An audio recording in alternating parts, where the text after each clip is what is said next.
exciting this fight was. I was kind of off my, not the edge of my seat, I was off my seat because I heard you singing Sweet Caroline. I need to learn that. You would think I would have learned that by now. We obviously saw a very exciting fight against Brook. Unfortunately for you guys, but unfortunately for him, he took his first loss tonight. What can we expect next of Gennady Golovkin? I know that he mentioned that he would like the WBO champ, the WBO belt next. Is that who's on your guys' radar?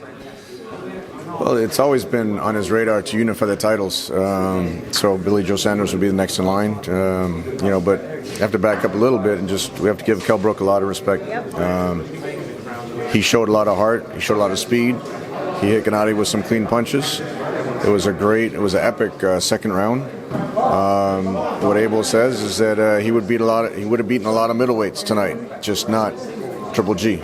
But there's a lot of middleweights that haven't beaten Triple G. In fact, 22 in a row of the middleweights have gotten knocked out. So we got to give Brook a lot of credit. We think the corner did the right thing. Got to give Dominic Ingle a lot of credit because what we've come to find out is he had a fractured eye socket, and you could tell there was something bothering him with his eye. And when kept rubbing it, that gets very dangerous with a big puncher like Gennady. If you have any damage like that, it's definitely smart for the corner to stop it. And look, Kell is a warrior. He's got many championship fights left in him, and he was undefeated before he fought tonight, and we expect him to continue winning after tonight. Were you on at the edge of your seat like the rest of us? I mean, did at any point the Kell Brook's performance kind of be like, oh my God, he's doing really well? We knew going into the fight it was going to be a difficult fight for Gennady. I think the speed, you could see Kell's speed coming up from welterweight. He was fast. Gennady, like you said at the press conference, he just wanted to make it a street fight. He just wanted to engage. And, look, you got to give your hats off, take our hats off to Kell because he did hit Gennady very clean. Were you impressed with his chin? Kell Brook's chin? Oh, absolutely. Yeah, absolutely. I mean, Dominic Wade is a full-fledged middleweight, undefeated middleweight. And Gennady stopped him in 2 rounds. And Kell Brook took a lot of clean shots from Gennady, especially the one that hurt his eye socket. So he just showed a big heart. And he would have kept fighting. That's what Abel said. You got to give a lot of credit to his corner because Kell would have kept fighting. So if the corner hadn't stopped it, he would have taken, I think at that point, a lot of unnecessary punishment, which just wouldn't have made any sense. How do you think Kell Brook measures up in the 154 division? Oh, I think he's fantastic at 160, and I think he's very strong at 154. I still don't know how he made 147 pounds. Every weigh-in we did, whether it was a 30-day weigh-in, a 7-day weigh-in, the check weigh-in on fight week on Wednesday, the official weigh-in, and the IBF, the same-day weigh-in, every weigh-in we did, Kell was always heavier. So he was solid. You could tell his physique tonight. He was in shape. He was very cut. He was muscular.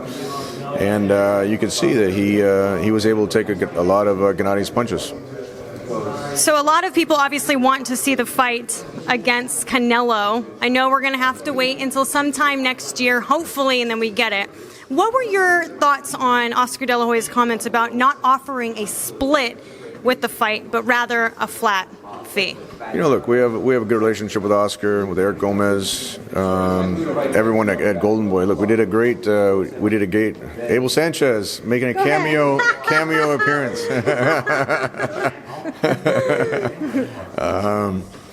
Look, we did a great co-promotion with Golden Boy at Madison Square Garden. We sold out at MSG. That was the first time Gennady fought on pay-per-view in the States, and that went really well. Just like we worked well with Eddie Hearn tonight.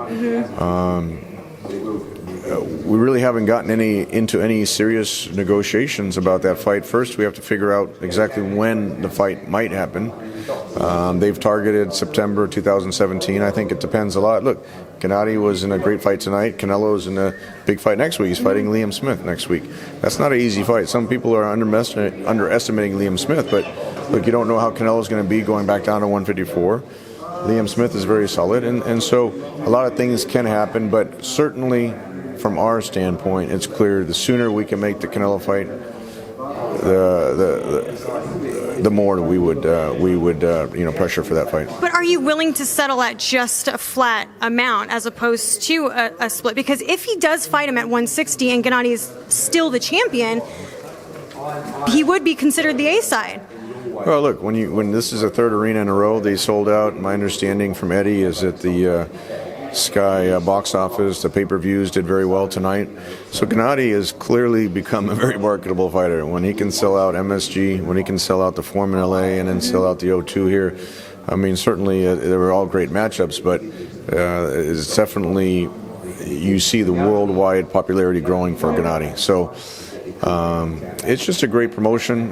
Certainly there won't be any holdups from our side, but once the negotiations begin and once it looks like we actually have a date, then we'll do everything in our power that we can to try to make the fight. And is that to try to negotiate to a split?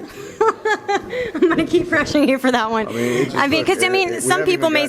We haven't even gotten to that point, so you can't, really say how the negotiations are going to go. You have to look at a date, you have to look at a venue, you got to look at. It's clearly with what Gennady brings to the table and what Canelo brings to the table. That's a massive fight. And in the next year, there's obviously a lot more that he's going to continue to prove. Correct? Yeah, absolutely. Yeah. Well, Tom, thank you so much for your time. I know that there's people lined up to interview you. So what would you like to say to the fight fans, for everybody who's been supporting Gennady from day one?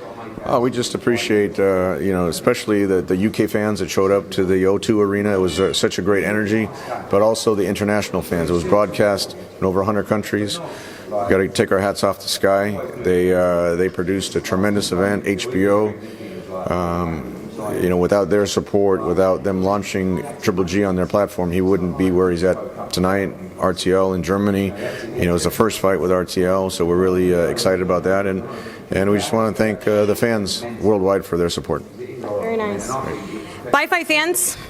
Already done. So make sure you download the Behind the Gloves app. It's free and it features really cool stuff like a fight calendar that reminds you of all the upcoming fights, and it allows for you to, with one click, to remind yourself directly to your phone. And it also features 24/7 breaking news that's going on in boxing. So make sure you guys go ahead and do that and subscribe to this channel.